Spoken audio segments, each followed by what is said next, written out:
Navigator വോയിസിന്റെ class structure എങ്ങനെ ഉണ്ടായിരുന്നു? അത് ഹൈദരലിയെ എങ്ങനെ ഹെൽപ്പ് ചെയ്തു? ഫസ്റ്റ് ഓഫ് ഓൾ ഇതിൻ്റെ ക്ലാസ് സ്ട്രക്ചർ വളരെ മികച്ച രീതിയിൽ എനിക്കൊന്ന് സാംസാർ ഒരുപാട് റിസർച്ച് ചെയ്തു. ഈ ഒരു ടൈമിൽ ഇത് പഠിപ്പിച്ചാൽ കുറച്ചും കൂടെ കുട്ടികൾക്ക് എളുപ്പമായിട്ട് കിട്ടും. അങ്ങനെ ഒരു നല്ലൊരു സ്ട്രാറ്റജിയിലാണ് പുള്ളി ക്ലാസ് സ്ട്രക്ചർ ചെയ്തത്. ഡെയിലി രാവിലെ ഇംഗ്ലീഷ് ക്ലാസ് ഉണ്ടായിരുന്നു. അത് രാവിലെ തന്നെ വെച്ചത് ഏറ്റവും നന്നായി. ബിക്കോസ് രാവിലെ എല്ലാവരും ക്ലാസ്സിൽ കയറും.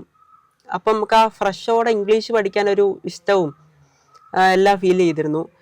ആൻഡ് പിന്നെ ഒരു മണിക്കൂർ ബ്രേക്ക് കഴിഞ്ഞു. പിന്നെ ബാക്കി അക്കാഡമിക്സ് കാര്യങ്ങൾ, ഫിസിക്സ്, കെമിസ്ട്രി, മാത്സും കൂടാതെ ഷിപ്നോളജിയും GKയും ഇതെല്ലാം പഠിപ്പിക്കുമായിരുന്നു. നോർമലി ഞാൻ അതെവിടെയും ഈ GKയും ഷിപ്നോളജിയും ഒന്നും എവിടെയും പറഞ്ഞു തരുന്നതായിട്ട് കണ്ടിട്ടില്ല വേറൊരു ഇൻസ്റ്റിറ്റ്യൂട്ടിലും. അത് നാവിഗേറ്റർ വോയിസിൻ്റെ വലിയൊരു അഡ്വാൻറ്റേജ് ആയിട്ട് ഫീൽ ചെയ്തു. ബിക്കോസ് ഇൻ്റർവ്യൂസിനും ആ ഒരു ഷിപ്നോളജിയും ജനറൽ നോളജും എല്ലാം ഒത്തിരി ഹെൽപ്പ് ചെയ്തു.